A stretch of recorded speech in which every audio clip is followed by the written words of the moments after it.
నమస్కారం. సఖీ కార్యక్రమానికి స్వాగతం.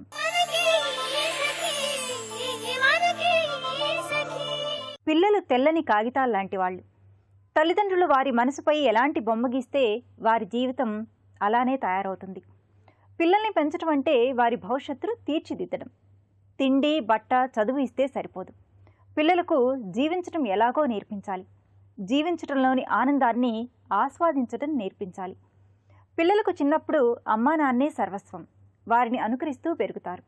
అందుకే ముందుగా తల్లిదండ్రులు పిల్లల ముందు ఎలా ప్రవర్తించాలో, ఎలా మాట్లాడాలో, ఎలా నడుచుకోవాలో తెలుసుకోవాలి అంటున్నారు మనోవైజ్ఞానికవేత్తలు. చీటికి మాటికి తల్లిదండ్రులు పిల్లల ముందు గొడవపడడం, ఇతరుల్ని తిట్టడం చేయకూడదు.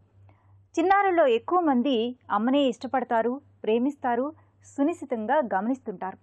అందుకే తల్లి వారి ముందు జాగ్రత్తగా ప్రవర్తించాలి. మళ్ళీ మాట్లాడుకుందాం ఈ కార్యక్రమం చూశాక.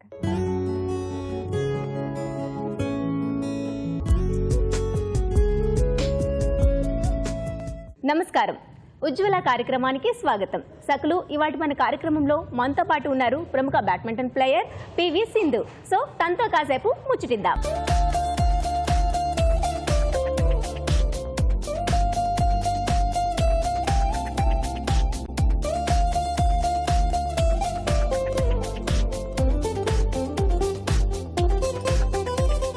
హాయ్ సింధు, ఎలా ఉన్నారు? ఓకే, ముందుగా మీకు కంగ్రాట్స్ అండి. ఇండియా తరపున ఆడి ఎన్నో మెడల్స్ సాధించినందుకు. థ్యాంక్ యూ అండి. ఓకే, మరి బ్యాడ్మింటన్ గురించి చాలా విషయాలు తెలుసుకుందాం. ముందు మీరు ఎక్కడ పుట్టారు, మీ గురించి మా సకులకు తెలియజేస్తారా? నేను పుట్టిన హైదరాబాద్లో. అండ్ మా ఫాదర్ది విజయవాడ, మా మదర్ది కూడా. కాకపోతే మా మదర్ బోర్న్ అండ్ బాటప్ చెన్నైలో అండి. మ్యారేజ్ అయిన తర్వాత హైదరాబాద్కి వచ్చేసారు. అండ్ నాకు ఒక అక్క ఉంది. So she 7.5 years elder to me. So she's a doctor ఇప్పుడు. ఓకే సింధు, అసలు బ్యాడ్మింటన్ ఆడాలని నీకు ఎప్పుడు వచ్చింది ఆలోచన? అంటే రాగానే ఎవరితో షేర్ చేసుకున్నావు? ఈ ఆలోచన నీ ఇంట్రెస్టా లేకుంటే పేరెంట్ ఇంట్రెస్టా? యాక్చువల్గా మా డాడీ వాలీబాల్ ఆడేవారండి. So as an Arjuna awardee in volleyball. Mom కూడా వాలీబాల్ ఆడేవారు. సో డాడీ ఆడేటప్పుడు పక్కన బ్యాడ్మింటన్ కోర్ట్ ఉండేది. నేను ఏదో జస్ట్ ఫర్ ఫన్ వెళ్ళి ఆడేదాన్ని, ఏదో టైం పాస్కి. అండ్ ఇంటి దగ్గర కూడా ఏదో ఆడేదాన్ని. కాకపోతే అలా అలా మెల్లగా ఆడుతూ ఉండేదాన్ని రోజు. అండ్ అప్పుడు సీరియస్ ఎప్పుడు తీసుకోలేదన్నమాట. సో మెల్లగా ఇంకా కంటిన్యూ చేస్తూ ఉన్నాను ఆడేటప్పుడు. అండ్ అలా స్లోగా ఇంకా డాడీ కూడా సరే చూద్దాము అసలు నేను ఎంతవరకు వెళ్తాను అని చెప్పి కంటిన్యూ చేశారు. సో మా ఇంటి దగ్గరలో స్టేడియంకి వెళ్ళి ఆడుతూ ఉండేదాన్ని అనమాట. ఏ ఏజ్లో ఆడేవారు? 18.5 అప్పుడు స్టార్ట్ చేశానండి. సో మా ఫస్ట్ కోచ్ వచ్చి మెహబూబ్ అలీ ఇంకా మొహమ్మద్ అలీ. సో వాళ్ళ దగ్గర ఆడేదాన్ని. సో దాని తర్వాత ఒక 1-2 years తర్వాత షిఫ్ట్ అవ్వాల్సి వచ్చింది. అంటే మీ ఇంట్లో ప్లేయర్స్ ఉన్నారు కాబట్టి ఆ జీన్స్ ఆటోమేటిక్గా మీకు వచ్చిందంటారు? అంటే అలా అనుకోవచ్చండి. ఎందుకంటే ఇద్దరు పేరెంట్స్ వాలీబాల్ ఆడేవారు. అండ్ వాళ్ళకి తెలుసు అంటే ఏంటి అసలు ఎంత కష్టపడాలి అన్నది. బట్ దెన్ నేను ఆడేటప్పుడు నన్ను ఎప్పుడు ఎంకరేజ్ చేసేవారు అనమాట. ఎప్పుడు నువ్వెందుకు వాలీబాల్ ఆడట్లేదు అని ఎప్పుడు అడగలేదు. సో నేను ఏ స్పోర్ట్స్లో వెళ్ళినా కానీ దాన్ని నన్ను చాలా సపోర్ట్ చేశాను. ఇంకా చాలా హ్యాపీగా ఫీల్ అయ్యారు ఎందుకంటే నేను ఇండివిజువల్ స్పోర్ట్ చూస్ చేసుకున్నానని. ఎందుకంటే వాలీబాల్ అనేది ఇట్స్ గ్రూప్ కంబైన్ ఇది కాబట్టి. ఇప్పుడు బ్యాడ్మింటన్కి వచ్చేసరికి ఇండివిజువల్ స్పోర్ట్ అనమాట. సో నేను ఆడినప్పుడు చాలా నన్ను సపోర్ట్ చేయడం అనేది, సో అలా ఫ్యామిలీ సపోర్ట్ వాస్ గుడ్ అన్నమాట. సింధు, ఇప్పటి వరకు మీరు ఎన్నో దేశాల్లో ఆడారు, ఎన్నో మెడల్స్ సాధించారు. సో ఇప్పటి వరకు మీరు మర్చిపోలేని ప్రశంస, అలానే స్వీట్ మెమరీ ఏంటి? నేను మర్చిపోలేనిది ఒకటేమో వరల్డ్ ఛాంపియన్షిప్స్ అండి. ఫస్ట్ బ్రాంజ్ మెడల్ వచ్చింది. సో ఫస్ట్ ఇండియన్ ఉమెన్ అనమాట అది. అండ్ ఇంకొకటి ఏంటంటే China masters 2012 world number 1 like డీజూరి చైనా నుంచి ఆమె ఒలింపిక్స్ గెలిచి వచ్చిన తర్వాత ఆమెను కొట్టడం. సో అది అక్కడ నన్ను చాలా మంది రికగ్నైజ్ చేయడం అనేది జరిగింది. అండ్ వరల్డ్ ఛాంపియన్షిప్స్లో బ్రాంజ్ వచ్చాక ఇంకా ఐ గాట్ దట్ కాన్ఫిడెన్స్ కానీ అలా అనమాట. సో అక్కడ దట్ వాజ్ మై స్వీట్ ఇది అనమాట. సింధు, బ్యాడ్మింటన్ ఆడేటప్పుడు ప్రత్యర్థుల్లో ఫస్ట్ గా నువ్వు అబ్జర్వ్ చేసేది ఏంటి? నేను అబ్జర్వ్ చేసేది ఫస్ట్ థింగ్ ఏంటంటే అపోనెంట్తో ఆడేటప్పుడు అంటే రేపు ఇప్పుడు మీరు ఒక అమ్మాయితో ఆడుతున్నారంటే ముందే ఆ అమ్మాయి మ్యాచ్ ఎలా ఆడుతోంది, అసలు ఆ వీక్ పాయింట్స్ ఏంటి, లేకపోతే ఆ అమ్మాయి ఇవాళ ఏ అమ్మాయితో ఆడుతోంది, సో ఆ గేమ్ చూడడం కానీ సో అలా జరుగుతూ ఉంటాయి. And it is also very important అనమాట, ఎందుకంటే మనకి తెలుస్తాయి ఆమె వీక్ పాయింట్స్ ఏంటి అనేది. అండ్ ఆల్సో ఇంకోటి ఏంటంటే ఒకే అమ్మాయితో చాలా టోర్నమెంట్స్ ఆడుతూ ఉంటాను, సో ఆ అమ్మాయికి కూడా తెలుసు నేను ఎలా ఆడతాను అని, నాకు తెలుసు అమ్మాయి ఎలా ఆడుతుందని. సో ఆ నెక్స్ట్ డే ఆడినప్పుడు ఆ అమ్మాయి అకార్డింగ్లీ మనం స్ట్రాటజీ చేంజ్ చేయాలన్నమాట. సో ఆ పాయింట్ ఆఫ్ టైంలో we need to change accordingly అన్నమాట. ఓకే, అంటే ఆల్ టైమ్ అలర్ట్ గా ఉండాలి, ఆల్ టైమ్ అలర్ట్ గా ఉండాలి, ఫోకస్ గా ఉండాలి. అంటే ఆమె ఏం ఆడుతుంది, మనం ఏం ఆడాలి అని ఆలోచిస్తూ ఉండాలన్నమాట. సింధు, ఆటలు అంటేనే గెలుపు ఓటమి కంపల్సరీ ఉండనే ఉంటాయి. మరి ఈ గెలుపు ఓటమిని మీరైతే ఎలా తీసుకుంటారు? అవునండి, ఆట అన్నాక ఓడిపోతాము, గెలుస్తూ ఉంటాము. సో ఓడిపోయినప్పుడు అరే ఓడిపోయామే అని ఆ ఫీలింగ్ ఉంటుంది. But winning and losing is a part of life కాబట్టి ఓడిపోతే ఇంకా నేర్చుకోవచ్చు, మన మిస్టేక్స్ ఏంటి అనేది నేర్చుకోవచ్చు. అండ్ గెలిస్తే ఓకే గెలిచాము అని నెక్స్ట్ రౌండ్కి వెళ్తాము. బట్ దెన్ ఓడిపోతే అవును కొన్నిసార్లు ఫీల్ అవుతాను, లైక్ నేను అవుతాను అరే ఇంత క్లోజ్గా వచ్చి ఓడిపోయానే, లేకపోతే ఇంత లీడింగ్ పెట్టుకుని ఓడిపోయానే అని. బట్ దెన్ ఓడిపోయినప్పుడు ఇంకా ఎన్నో నేర్చుకోవచ్చు, ఎందుకంటే మన మిస్టేక్స్ నుంచి మళ్ళీ ఆ మిస్టేక్స్ అవ్వకుండా మ్యాచెస్ చూస్తాము. సో ఓకే సింధు, నువ్వు చెప్పినట్టుగా బ్యాడ్మింటన్ అంటే ఒక దేశం నుంచి వేరే దేశం వెళ్ళడం, అస్తమానం ట్రావెలింగ్లోనే ఎక్కువ టైం స్పెండ్ చేస్తూ ఉంటారు. అలాంటప్పుడు ఫ్యామిలీ సపోర్ట్ నీకు ఎలా ఉంటుంది?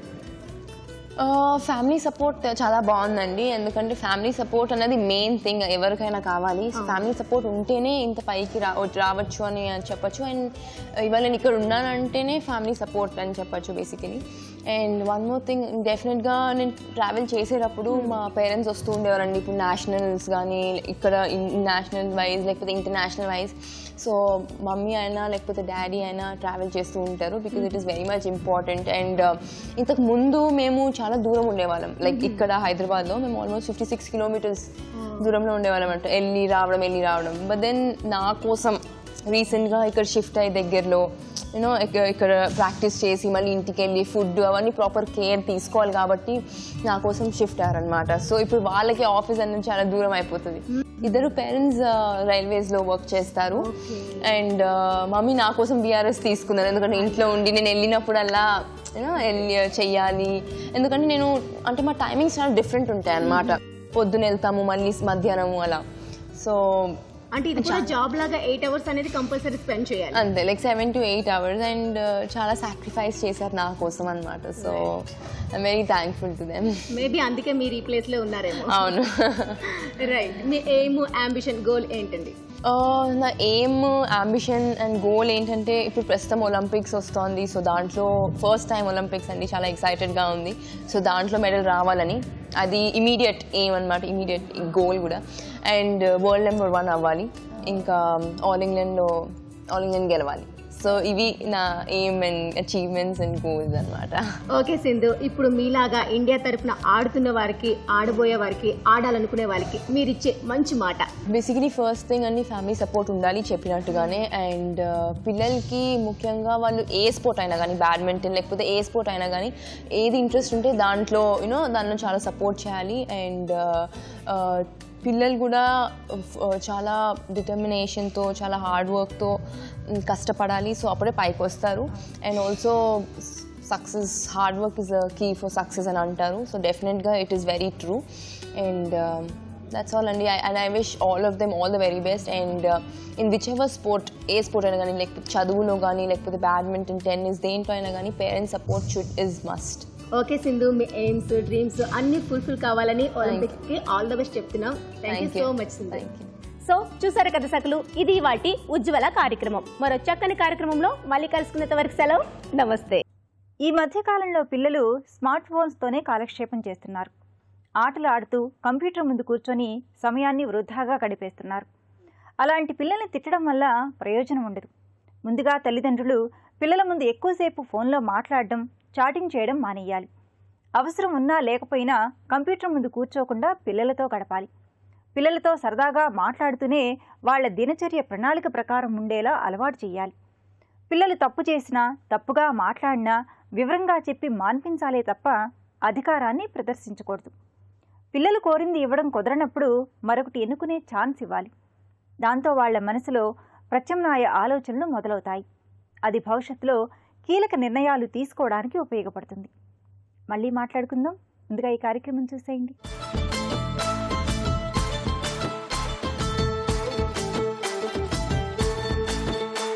నమస్కారం. మాటే మంత్రం కార్యక్రమానికి స్వాగతం.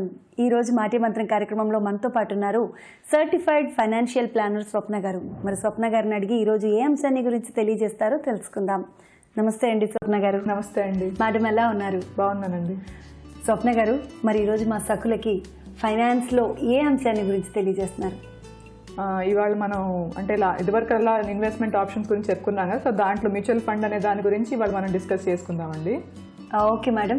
యాక్చువల్గా మ్యూచువల్ ఫండ్ అంటే ఏంటి? అది అంటే ఈ కంపెనీలో ఉంటుందా లేదంటే బ్యాంక్లో ఉంటుందా? ఆ అంశాలని గురించి తెలియజేయండి మ్యామ్. ఈ మ్యూచువల్ ఫండ్ అనేది ఏంటంటే అండి, అసలు మనకి బయట కంపెనీస్ ద్వారా ఉంటుంది అండ్ బ్యాంక్స్ ద్వారా, అంటే అసెట్ మేనేజ్మెంట్ కంపెనీ అనేది ఉంటుంది. అది ఎవరు తీసుకుంటే కనుక వాళ్ళు ఇలాంటి మ్యూచువల్ ఫండ్ స్కీమ్స్ రన్ చేసే అవకాశం ఉంటుంది అనమాట. Okay ma'am. అసలు ఈ మ్యూచువల్ ఫండ్ అంటే ఏంటంటే ఒక స్కీమ్కి ఒక ఆబ్జెక్టివ్ అనేది ఉంటుందన్నమాట. అంటే ఆబ్జెక్టివ్ అంటే లైక్ వాళ్ళు ఆ పర్టికులర్ స్కీమ్ ఈక్విటీలోనే ఇన్వెస్ట్ చేస్తారు, అంటే ఓన్లీ షేర్స్ కొంటారు. అండ్ అట్లాంటి డిఫరెంట్ టైప్స్ ఆఫ్ ఆబ్జెక్టివ్స్ అనేవి ఉంటాయి.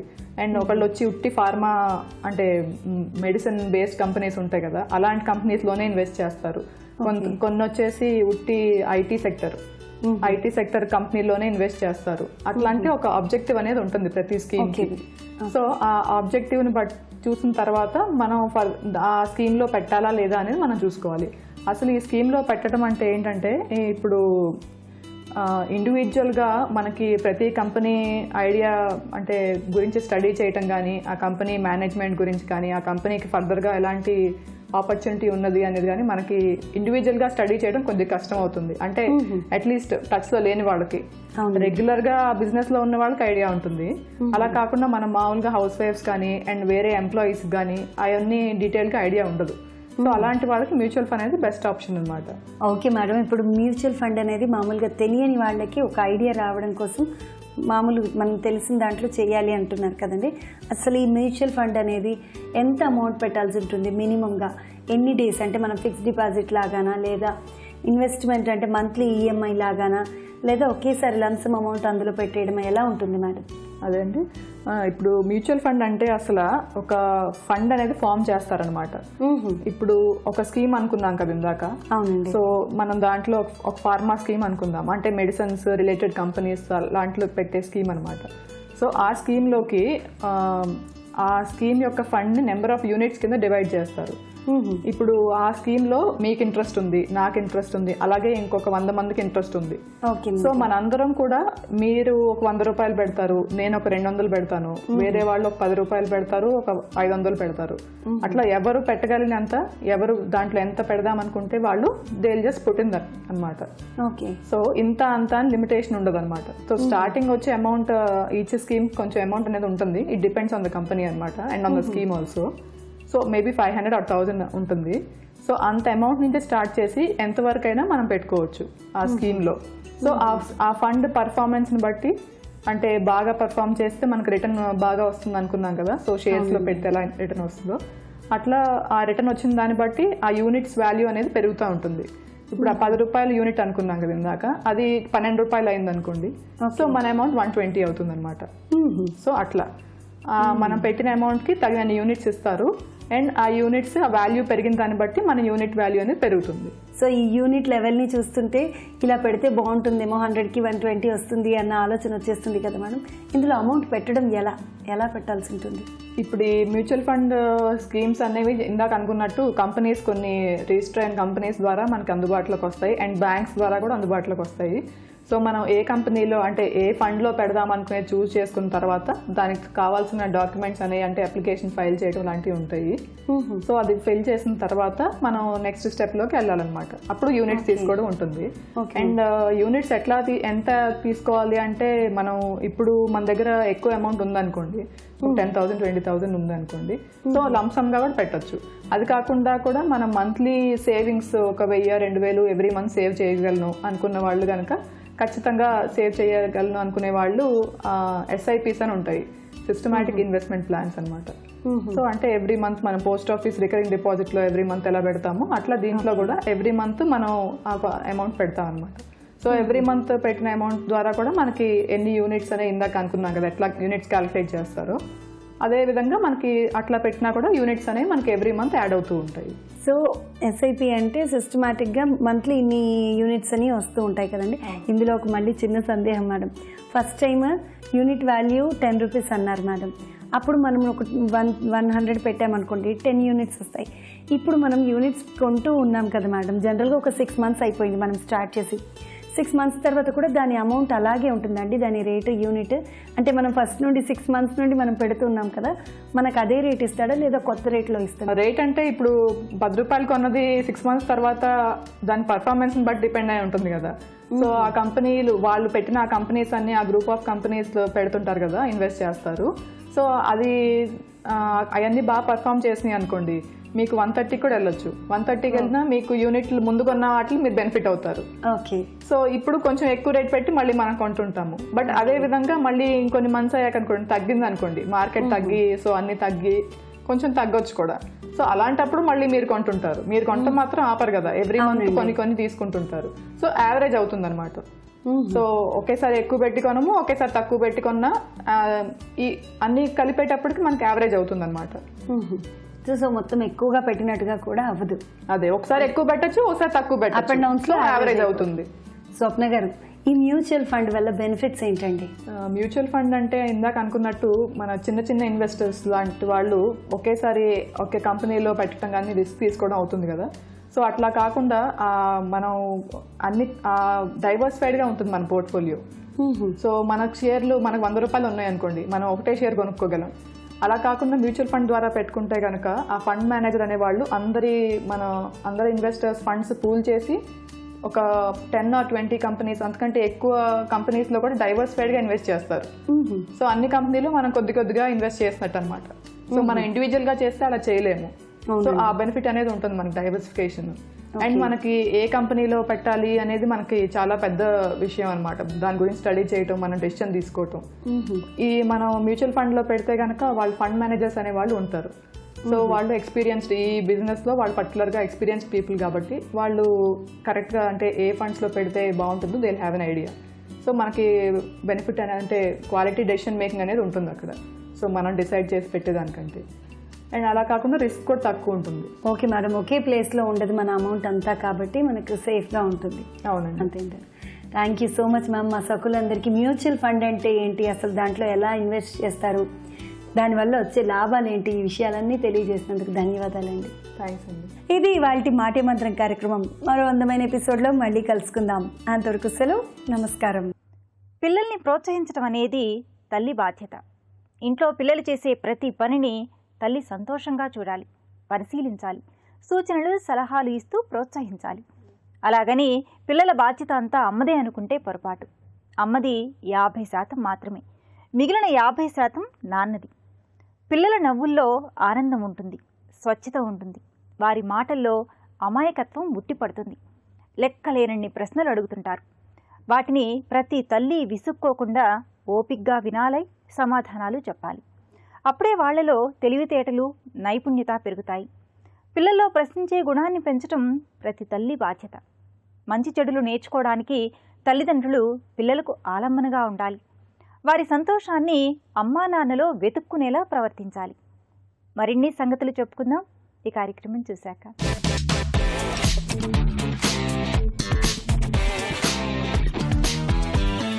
నమస్కారం.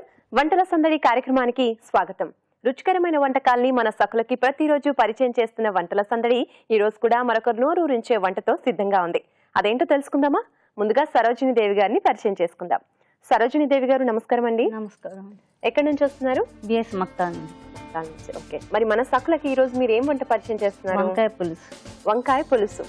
ఓకే, మరి కావాల్సిన పదార్థాలు ఏంటో చెప్తారా? వంకాయలు, చింతపండు పులుసు, నూనె, పచ్చిమిర్చి, ఉల్లిపాయలు, కరివేపాకు, ధనియాల పొడి, ఉప్పు, మెంతులు, జీలకర్ర పొడి, కారము, పచ్చి కొబ్బరి పేస్టు, పసుపు. సరోజిని దేవి గారు మనకు కావాల్సిన పదార్థాలు ఏంటో చెప్పేశారు. నెక్స్ట్ ఏం చేయాలి? స్టవ్ వెలిగించి బౌల్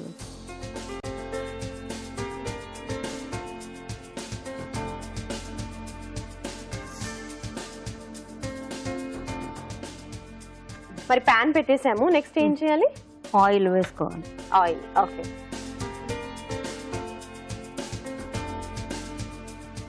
2 స్పూన్స్ ఆయిల్.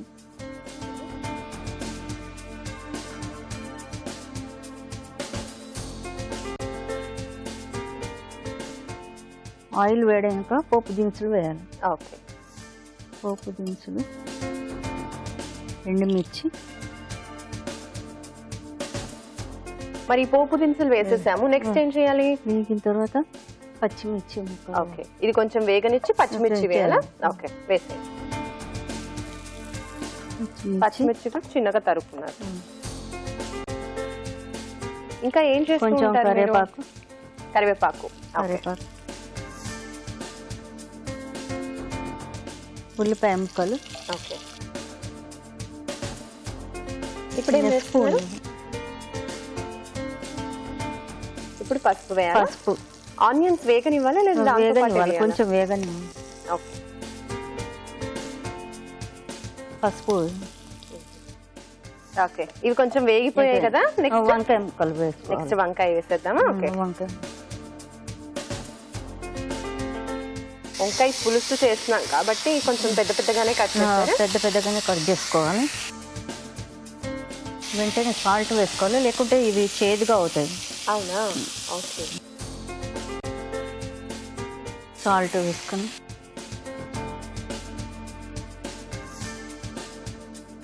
ఇప్పుడు ఏం వేస్తున్నారు?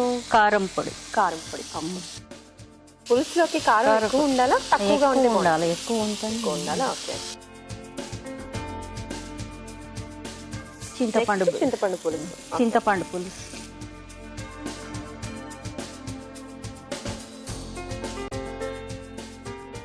కొంచెం వాటర్ పోయాం.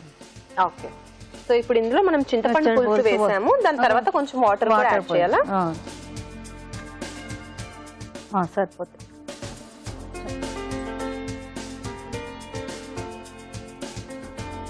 ఓకే.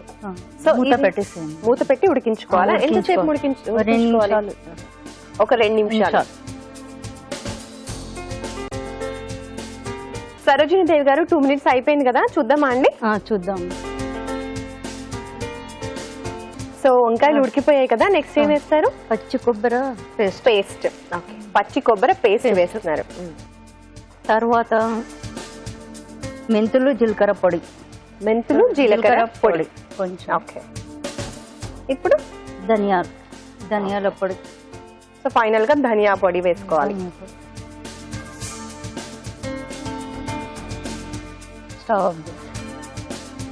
స్టవ్ ఆఫ్ చేసేయచ్చా ఇప్పుడు? ఓకే, ఇది అయిపోయింది. సర్వింగ్ బౌల్లో తీసుకుందాం. ఓకే అండి, సర్వింగ్ ప్లేట్ రెడీ.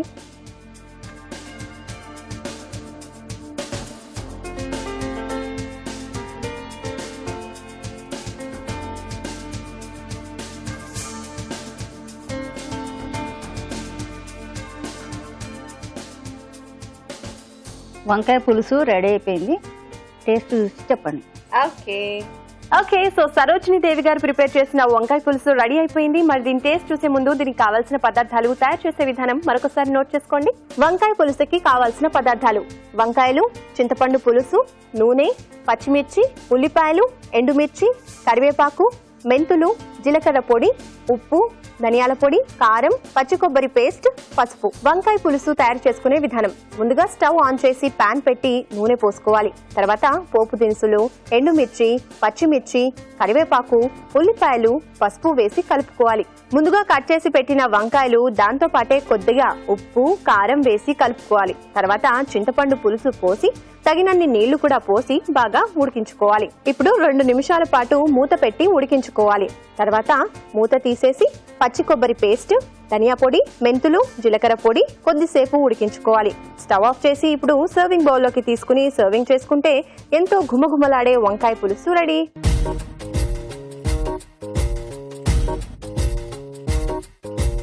వంకాయ పులుసుకి కావాల్సిన పదార్థాలు, తయారు చేసే విధానం చూసేశారు కదా. ఇప్పుడు టేస్ట్ చూద్దాం.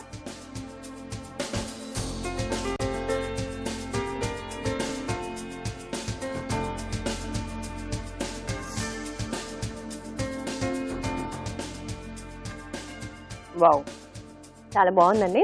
వంకాయ పులుసు నిజంగా చాలా చాలా టేస్టీగా ఉంది. వంకాయ పులుసు నిజంగా చాలా టేస్టీగా ఉంది సరోజిని దేవి గారు. మరి ఇంత మంచి టేస్టీ రెసిపీని ఈ రోజు మన సకులకి పరిచయం చేసినందుకు thank you so much. And అలాగే మీకు గత 40 సంవత్సరాలుగా భారతదేశంలో అత్యధికంగా అమ్ముడుపోతున్న Anjali kitchenware, non stick and cutlery వారి నుంచి ఈ గిఫ్ట్ మీకోసం. Thank you. చూసారు కదా, అంజలి దేవి గారు ప్రిపేర్ చేసిన వంకాయ పులుసు చాలా చాలా టేస్టీగా ఉంది. మరి మీ దగ్గర కూడా ఇలాంటి టేస్టీ రెసిపీస్ ఉండి మన సకులకి పరిచయం చేయాలి అనుకుంటే వెంటనే 0402255654 నంబర్కి కాల్ చేయండి. వంటల సందడి కార్యక్రమంలో పార్టిసిపేట్ చేయండి. సో చూసారు కదా, ఇది వాళ్ళ మన వంటల సందడి. మరొక రుచికరమైన వంటకంతో మళ్ళీ కలుసుకుందాం.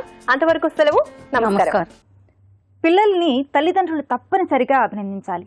మంచి మార్కులు వచ్చినప్పుడు, ఏదైనా మంచి పని చేసినప్పుడు ఆప్యాయంగా మెచ్చుకోవాలి. వాళ్ళని పెంచడం అనేది బాధ్యతగా కాకుండా సంతోషకరమైన పనిలా, అనుభూతి పొందేలా చేయాలి. వాళ్ళు చేసే ప్రతి పనిలో తల్లి ఆనందాన్ని వెతకాలి. అప్పుడే వాళ్లను మనస్ఫూర్తిగా ప్రేమించగలుగుతారు. వద్దు, కాదు, చేయకు అని పిల్లల్ని నివారించే కన్నా ఇప్పుడు వద్దు, తర్వాత ఆలోచిద్దాం అని వారి మనసు నొచ్చుకోకుండా నచ్చజెప్పాలి. అప్పుడప్పుడు పిల్లల్ని వాళ్ళ అమ్మమ్మ, నానమ్మ, తాతయ్యల దగ్గరకు పంపాలి. ఎప్పుడూ మీరే పక్కనుండాలి అని కాకుండా వాళ్ళు సొంతగా నిర్ణయాలు తీసుకోవడానికి, ఇష్టంగా ప్రవర్తించడానికి అవకాశం కల్పించాలి. పిల్లలందరూ ఒకే విధంగా ప్రవర్తించరు. మరిన్ని విషయాలు చెప్పుకుందాం. ఈ కార్యక్రమం చూసేయండి.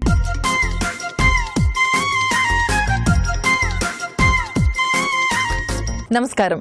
చూడండి చేయండి కార్యక్రమానికి స్వాగతం. సఖులు, మన చూడండి చేయండి కార్యక్రమంలో మనం ఎన్నో రకాల గిఫ్ట్ ఆర్టికల్స్, వెరైటీ ఐటమ్స్ తెలుసుకుంటున్నాం కదా. మరి ఇవాల్టి మన కార్యక్రమంలో సీతా గుప్తా గారు ఏం చేసి చూపిస్తారో చూద్దాం. నమస్కారం సీతా గుప్తా గారు. నమస్కారం లీనా, ఎలా ఉన్నారు? బాగున్నాను. మరి ఇవాళ మాకు ఏం చేసి చూపించబోతున్నారండి? ఓల్డ్ బ్యాంగిల్స్ కి సాటిన్ రిబ్బన్స్ తో డెకరేషన్ చూపిస్తాను. ఓల్డ్ బ్యాంగిల్స్ ని కొత్తగా తయారు చేస్తారా? న్యూ బ్యాంగిల్స్ లాగా సాటిన్ రిబ్బన్ తో. Satin ribbon. ఓకేనండి. మరి దానికి కావాల్సిన ఏంటి? Tape, cello tape, scissor, U chain bangles, fabric glue, satin ribbon, decoration కి కుందన్స్, మోతీస్, స్టోన్స్. మరి ఫస్ట్ ఏం తీసుకోవాలండి, ఎలా చేయాలి? ఫస్ట్ బ్యాంగిల్స్ తీసుకోవాలి లేనా. ఓకే. ఇప్పుడు 1 బ్యాంగిల్ ఉంది కదా, మీకు 1 బ్యాంగిల్ ఎలా డెకరేషన్ చేయాలో నేను చూపిస్తాను. ఇప్పుడు సాటిన్ రిబ్బన్ తీసుకోవాలి. మనకి బ్యాంగిల్స్ కి ఎంత రోల్ సరిపోతుందో అంతవరకు కట్ చేసుకోవాలి లేనా. సో మనకి ఇష్టమైన కలర్ సాటిన్ రిబ్బన్ తీసుకోవచ్చు, మన ఇష్టం అన్నట్టు. సాటిన్ రిబ్బన్స్ చాలా కలర్స్ ఉంటాయి. మనం ఫ్యాబ్రిక్ గ్లూ తీసుకోవాలి. ఫస్ట్ ఫ్యాబ్రిక్ గ్లూ తీసుకొని ఇక్కడ స్టిక్ చేయాలి. ఫస్ట్ గ్లూ తీసుకొని ఇక్కడ లోపల సైడ్ కి స్టిక్ చేయాలి బ్యాంగిల్ కి. మనం ఓల్డ్ బ్యాంగిల్స్ ఉంటాయి కదా యూజ్ చేయనివి, చాలా ఏమైనా కొనేస్తాము, కొన్ని పక్కకు పెట్టేస్తాం. ఇలా దీన్ని మనము ఫస్ట్ గమ్ గ్లూ అంటించుకుంటాం కదా, అది లోపల సైడ్ స్టిక్ చేయాలి. దీన్ని మనం ఇలా రోల్ చేసుకుంటూ వెళ్ళాలి బ్యాంగిల్ అంతా అన్నమాట. కొంచెం కొంచెం పక్కకు జరుపుకుంటూ కొంచెం లేయర్ గా వస్తుంది అనమాట. అంటే ప్రతిసారి గమ్ అతికించాల్సిన అవసరం లేదు. స్టార్టింగ్ మనం గ్లూ అప్లై చేస్తే చాలు, ఎండింగ్ వరకు ఇలా. ఒకవేళ మనకు థ్రెడ్ సరిపోక ఆఫ్ అయిపోయింది అనుకోండి, అక్కడ మళ్ళీ ఇంకా వేరే రిబ్బన్ స్టార్ట్ చేసి మళ్ళీ ఎలా చేసుకోవచ్చు అనమాట. ఇలా బ్యాంగిల్ అంతా రోల్ చేసుకుంటూ వెళ్ళాలి లేనా. ఇది ఎలా అంటే చిన్నపిల్లలు కూడా చేసేస్తారు అన్నట్టు చూసి, అంత ఈజీగా ఉంటుంది. థ్రెడ్ బ్యాంగిల్స్ అంటే 10 లైన్స్ తీసుకుని ఇలా చుట్టడము, థ్రెడ్ జారిపోవడం ఉంటుంది. దీనికి అలా ఏమి ఉండదు. రిబ్బనే కదా కదలకుండా స్టిప్ గా, మనం ఎలా అంటే లాగుతా స్టిప్ గా చుట్టాలన్నమాట. మనం బ్యాంగిల్స్ తీసి వేస్తున్నప్పుడు లూజ్ అవ్వకుండా అలా ఉంటది. 2 రౌండ్స్ నేను కూడా వేస్తాను. ఇప్పుడు మీరు చేయడమేనా? నేను కూడా ట్రై చేస్తాను. తప్పకుండా చూడండి, ఇలాగేనా? అంతేలేనా.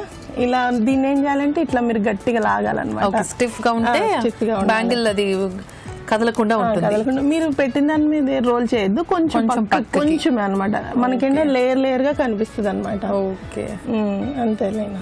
అలా మొత్తము బ్యాంగిల్ మొత్తము చుట్టుకుంటా వచ్చేసేయాలి. ఇంకా మనం ఇలా చుట్టేటప్పుడు అడుగు సైడ్ ఉంటది కదా, దీన్ని ఇలా కొంచెం లాగుతా స్టిక్ చుట్టాలి. అప్పుడు ఏమైతుందంటే గట్టిగా ఉంటది. ఇంకా మనం చాలా సార్లు బ్యాంగిల్స్ వేస్తా ఉంటాం కదా. ఇప్పుడు ఏంటంటే ఈ సాటిన్ రిబ్బన్ ఒకవేళ వాటర్ తడిచిన కలర్ పోవడం కానీ అలా ఏం ఉండదు. ఇది మంచిదే కదా సాటిన్ రిబ్బన్. ఇలా ఎండ్ అయిపోయింది కదా లేనా, మనం మళ్ళీ గ్లూ అప్లై చేసుకోవాలి ఫ్యాబ్రిక్ లో. ఇలా చేసుకుని ఈ ఎండింగ్ లో ఇలా ఇప్పుడు మనకి వెంటనే ఇట్లా స్టిక్ అవ్వాలంటే ఒక బట్టల క్లిప్స్ ఉంటాయి కదా మన క్లాస్ కి పెట్టేది, అది ఇలా పెట్టి ఇలా వదిలేసేయచ్చు అనమాట. స్టిక్ అయిపోతుంది. ఇప్పుడు నేను దీనికి ఎలా డెకరేషన్ చేయాలో చూపిస్తాను. ఫ్యాబ్రిక్ గ్లూ ఉంటుంది. ఇవి మనకి మోతీస్ దొరుకుతాయి, చిన్న చిన్న మోతీస్. ఇవి ఇక్కడ ఫ్యాబ్రిక్ గ్లూ పెట్టాలి, పెట్టేసి మోతీస్ పెట్టాలి. ఇక్కడ ఫ్లవర్ లాంటివి దొరుకుతాయి, చాలా అందంగా కనిపిస్తుంది. చిన్న పిల్లలకి అయితే ఇంకా బాగుంటది. మా మమ్మీ చేసిందని అందరికి చెప్తా ఉంటారు వాళ్ళు. ఇంకా ఈ మా పాప అయితే తను ఓన్ గా చేస్తుంది. ఇట్లా చిన్న చిన్నవి ఉంటాయి కదా లేనా, ఇది మోతీ పెట్టాం కదా, ఇది ఇంకా మనకి షైన్ గా ఇంకెక్కువ గ్రాండ్ గా కనబడడానికి దీని మీద ఇంకా స్టోన్ పెట్టాలన్నమాట. ఇలా అన్నట్టు పార్టీ వేర్ బ్యాంగిల్ అయిపోయింది అయితే. అంతే. ఇది మనం బయట కొనుక్కోవాలంటే చాలా కాస్ట్ కూడా ఉంటది. ఏంటంటే స్టోన్స్ అవి ఇవి అంటారు కదా. ఇంకా ఇట్లా మనం కొంచెం గ్యాప్ ఇచ్చుకుంటే ఇక్కడ పర్ల్ పెట్టాం కదా లేనా, ఇక్కడ మనము స్టోన్ పెడదాం ఒకటి. ఇట్లా బ్యాంగిల్ అంతా డెకరేషన్ చేసుకోవాలి. పైగా బ్లూ కలర్ కదా మనం స్టార్టింగ్ రిబ్బన్ తీసుకుంది, మనం ఏ కలర్ పెట్టినా బ్రైట్ గా కనిపిస్తుంది దీని మీద. ఇప్పుడు మళ్ళీ స్టోన్ పెట్టాం కదా లేనా, ఇక్కడ మళ్ళీ పర్ల్ పెడదాం. ఇంకా పర్ల్స్ లో కూడా మనకి ఫ్లవర్ డిజైన్స్, లీవ్ డిజైన్స్ అన్ని దొరుకుతాయి. ప్యాకెట్ కూడా 10 రూపీస్ కన్నా ఎక్కువ ఉండదు మనకి. ఇట్లా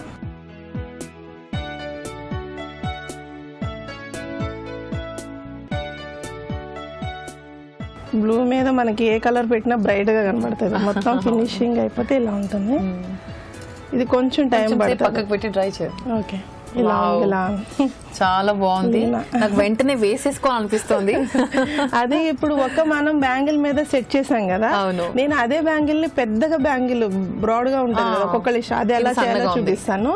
ఇది సెల్లో టేప్ తీసుకోవాలి. ఇది 3 బ్యాంగిల్స్ అన్నమాట. మనం ఒక్క దగ్గర పెట్టాలి. మనం ప్లాస్టిక్ కానీ తర్వాత ప్లాస్టిక్ అయినా మట్టి బ్యాంగిల్స్ అయినా ఏదైనా తీసుకోవచ్చు. మనకి ఎంత బ్రాడ్ కావాలంటే అన్ని ఇట్లా మనం అటాచ్ చేసుకోవాలి. ఇప్పుడు నేను 3 పెడుతున్నాను చూపించడానికి. దీనికి మనం సెల్లో టేప్ తీసుకోవాలి. దీన్ని కదలకుండా మనం గట్టిగా ఇలా స్టిక్ చేయాలి. ఓకే. ఇలా అయిపోయింది కదా. ఇప్పుడు మనం రిబ్బన్ తీసుకుని సేమ్ ఇందాక ఎలా చుట్టుకున్నా సేమ్ అలానే చుట్టుకోవచ్చు. కొంచెం చుట్టి చూపిస్తాను. ఇలా ఉంది కదా, ఇలా చుట్టుకుంటా వెళ్ళాలన్నమాట. సేమ్ ఇంతే. అదేమో సన్నగా వస్తుంది ఒకటే బ్యాంగిల్. మనకి ఎంత బ్రాడ్ కావాలంటే అన్ని బ్యాంగిల్స్ పెట్టుకోవచ్చు, 5, 6 అట్లా. ఓకేలేనా. ఇలా చుట్టుకుంటూ వెళ్ళాలి ఫినిషింగ్ వరకు. మళ్ళీ ఎండింగ్ లో గ్లూ పెట్టేసుకుంటే స్టిఫ్ అయిపోతుంది. ఇప్పుడు నేను ఇలా రెడీ చేసిన బ్యాంగిల్స్ ఉన్నాయి, చూపిస్తాలేనా? చూపించండి. ఓకేలేనా. ఇవి నేను రెడీ చేసిన బ్యాంగిల్స్ సాటిన్ రిబ్బన్ తో చేశాను. చాలా అందంగా ఉన్నాయి. ఇది బ్రాడ్ బ్యాంగిల్ అన్నమాట. నేను 4 బ్యాంగిల్స్ కలిపి సెల్లో టేప్ అంటించాను కదా, ఆ మోడల్ లో చేశాను. ఇది 1 బ్యాంగిల్ తో స్టోన్ లేస్ పెట్టింది, సైడ్స్ కి పెట్టింది. చాలా అందంగా ఉన్నాయి. ఇది ఒక బ్యాంగిల్ తో చేసింది. రియల్ పార్టీ వేర్ బ్యాంగిల్స్ అయిపోయాయి ఇవి. ఇది కూడా మనం క్యాజువల్ గా కుర్తీస్ అలా ట్యూనిక్స్ వేసుకున్నప్పుడు ఇది ఒకటి సింగిల్ వేసుకోవచ్చు. థ్రెడ్ తో చుట్టాను. సేమ్ అంతే ప్రొసీజర్. ఇంకా చాలా అందంగా ఉన్నాయి. చాలా బాగున్నాయి సీతా గుప్తా గారు. చాలా అందమైన బ్యాంగిల్స్ మా సఖుల కోసం తయారు చేసి చూపించారు. ధన్యవాదాలు. Thank you Leena.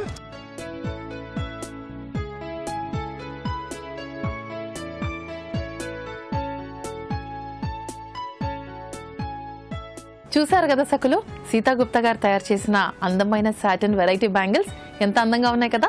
మీరు కూడా తప్పకుండా ట్రై చేయండి. మరి మీ దగ్గర కూడా ఇలాంటి బోల్డ్ అని ఐడియాస్ ఉంటే మా ప్రోగ్రాంలో పార్టిసిపేట్ చేయండి.